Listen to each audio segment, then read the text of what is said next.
Alright.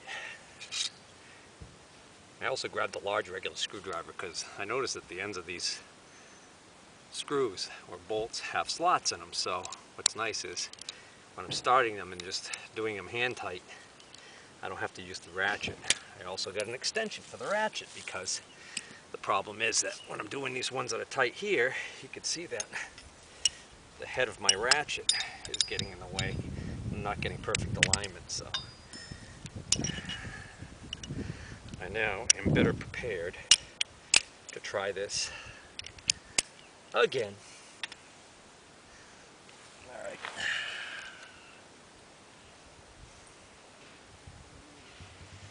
A less honest man might edit all of this out, but I share my failures along with my successes.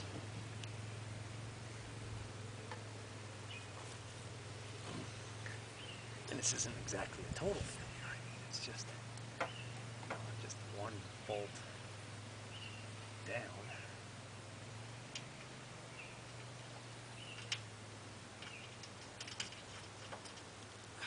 So, now you can see why I wanted the screwdriver.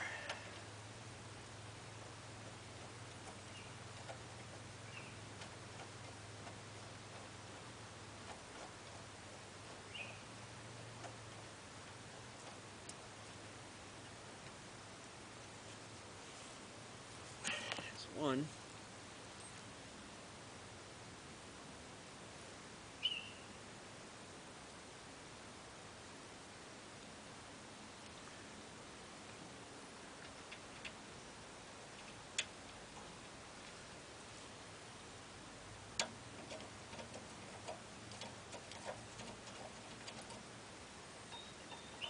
Two.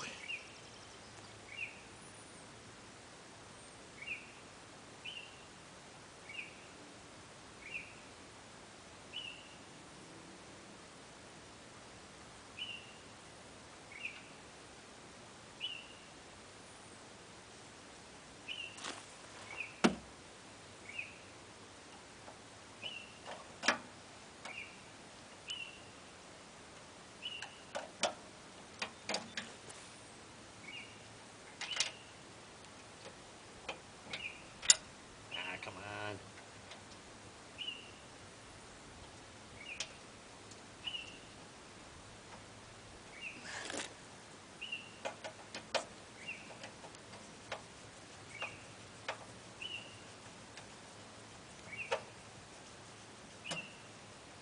Three.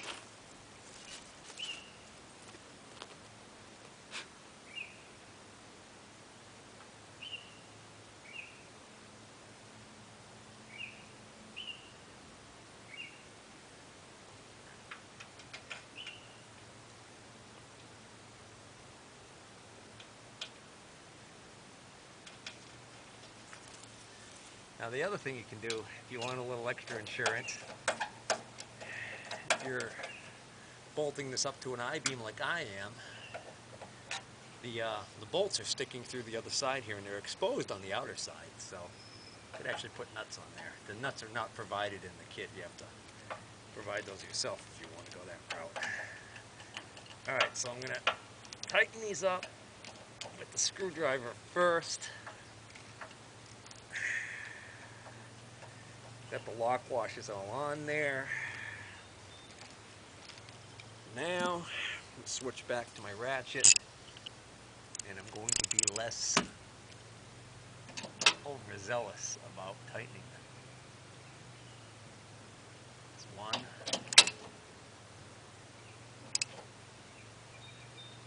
I'm assuming they don't give you torque specs because the torque specs would probably be different depending on what kind of a thickness of metal you're threading these into. I don't know. Or they just figure the average homeowner might not have a torque wrench. So they figure, why bother telling them? That's it. That's going to have to be it because I'm not snapping another one. I'll tell you that right now. Alright, so my next step is I need to install the swivel clamp, which is this little doohickey right here.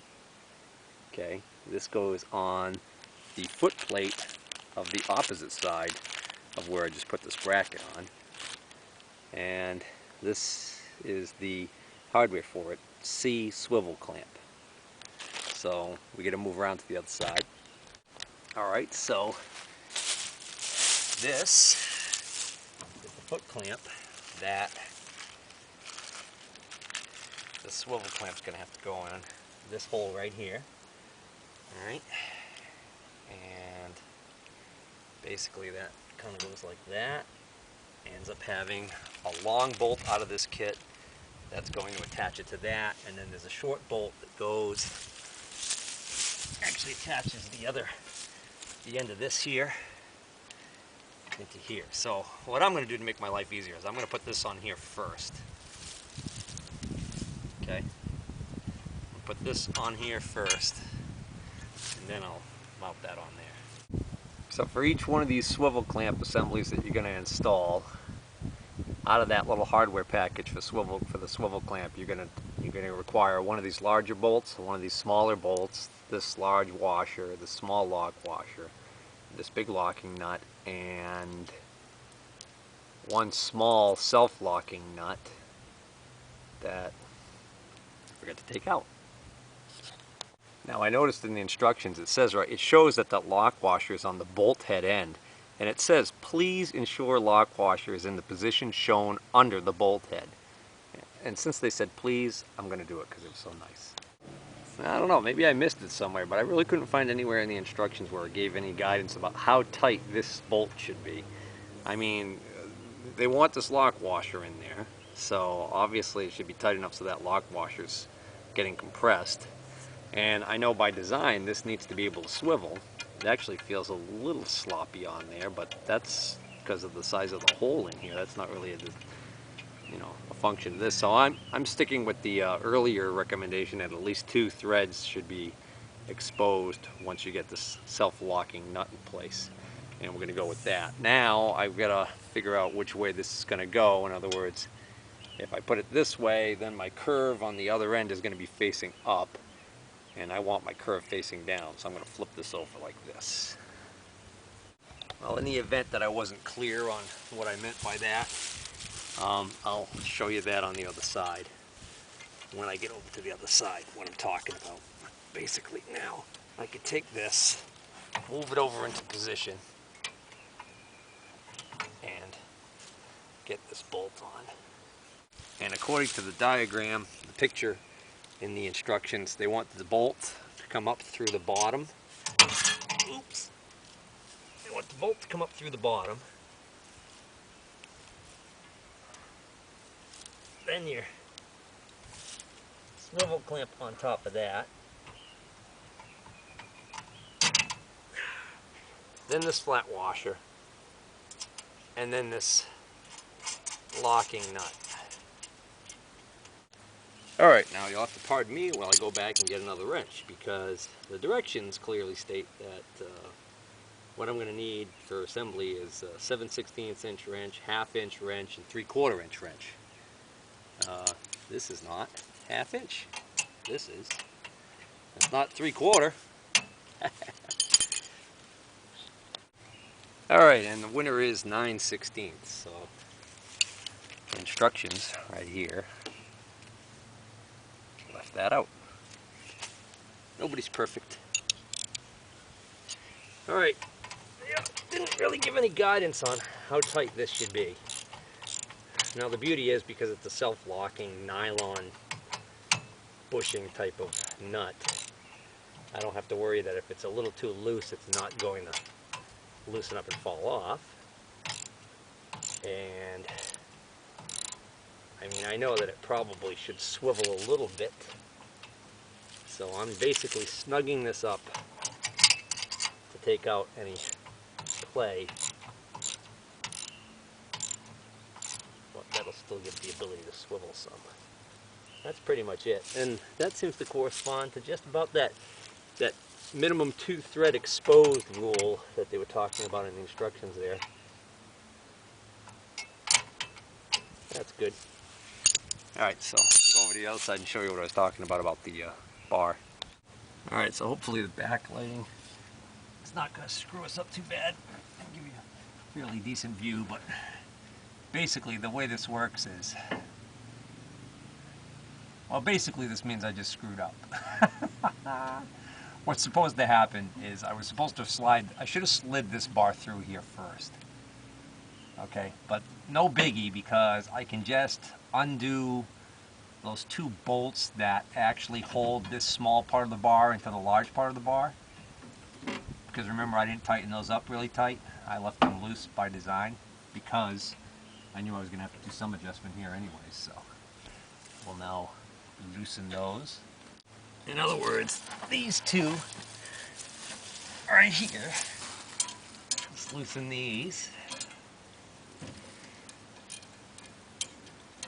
They weren't very tight to begin with. Alright, slide this in and then slide it back out and get it kind of roughly into position where I want it.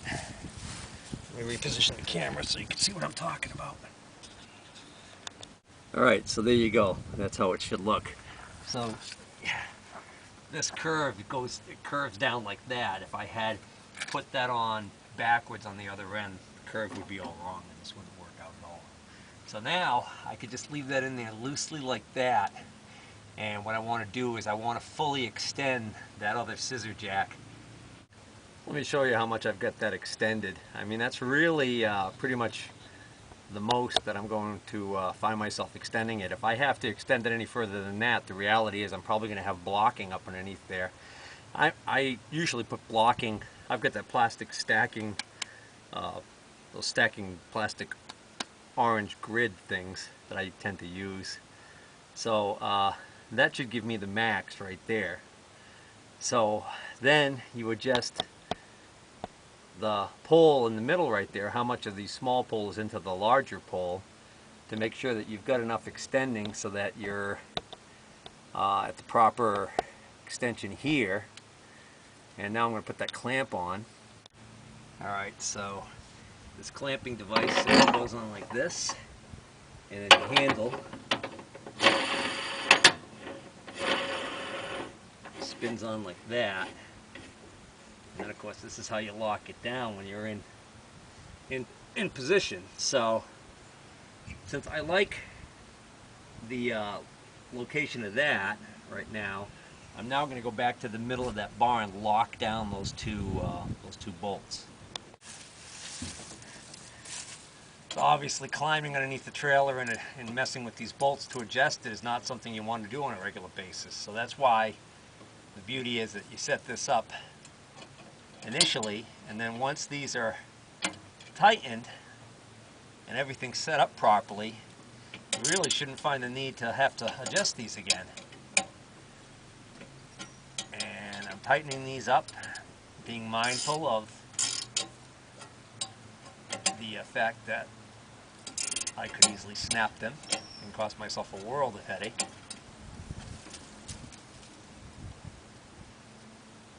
So I'm using my human torque wrench to ensure that I'm getting them tight but not snapping them. Alright, so then you'll lock that. It's basically the principle of this thing right there. So let's check some stuff out. Alright, so I'm going to do a little bit of a test, not very scientific, but just to kind of see what we got going on here. I've got the weight of the trailer definitely on that scissor jack. Okay, I'm not going to bother putting this other jack down right now for the purpose of the test, but I do have it unlocked right now, and so what I'm going to do is I'm going to stand up here on the side of the trailer, and I'm going to push on the side of the trailer like so. I'll show you. Basically, stand here and do this. See, it's swinging pretty bad. But what I'm going to do is I'm going to reposition the camera so that I'm zoomed in on a point on the bumper that you can track. Alright, so I just banged in this aluminum stake right here, so you can see that there's just a couple inches behind it in the end of the bumper there. So now you'll be able to really see that opening and closing as I push on this and get it swinging, okay? I'm going to do my best to try and do this the same way both times. So that's unlocked. Alright, so now let's reach underneath here and let's lock down that side brace, that side-to-side scissor brace. Okay, it's now locked, and I'm going to do the same push.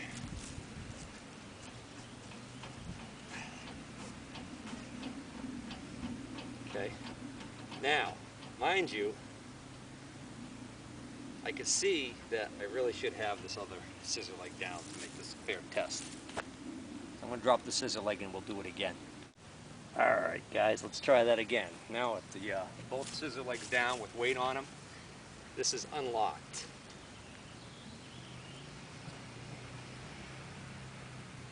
Okay, now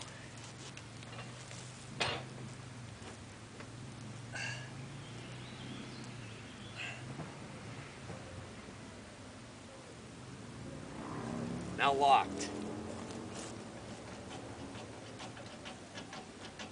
Oh yeah, that's a big improvement. I don't know if you guys could tell or not on the camera, but that's nice. Show you a wide view again. This is locked. This is with the lock on.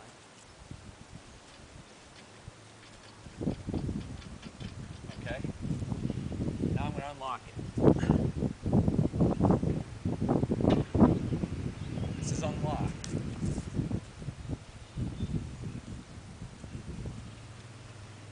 See the difference? It's perceptible, for sure. And I don't even have the front ones installed yet. Now what I have to do is I have to raise the other jack all the way for travel position and make sure that this is going to, make sure this is unlocked. I make sure that nothing interferes.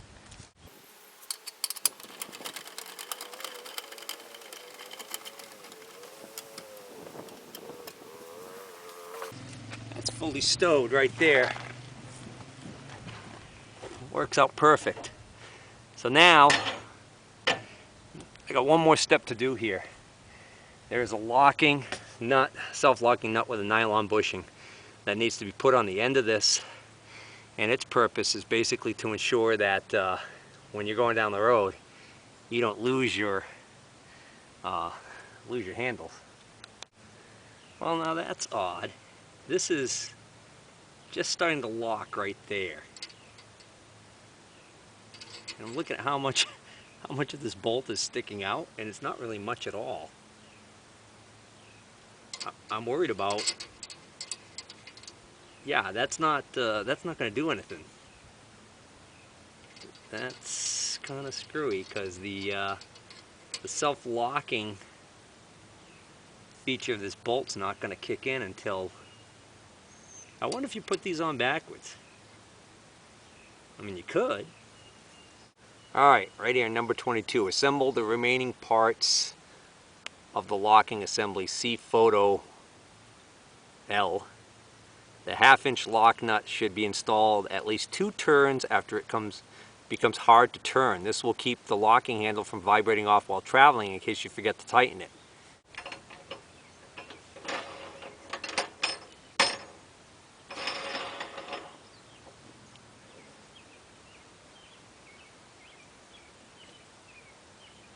Oh, I see.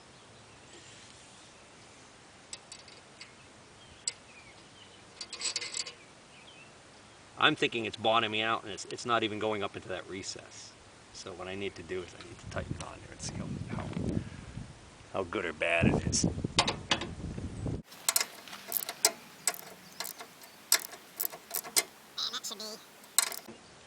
That should be sufficient according to this. Oh yeah, okay. Duh. That works.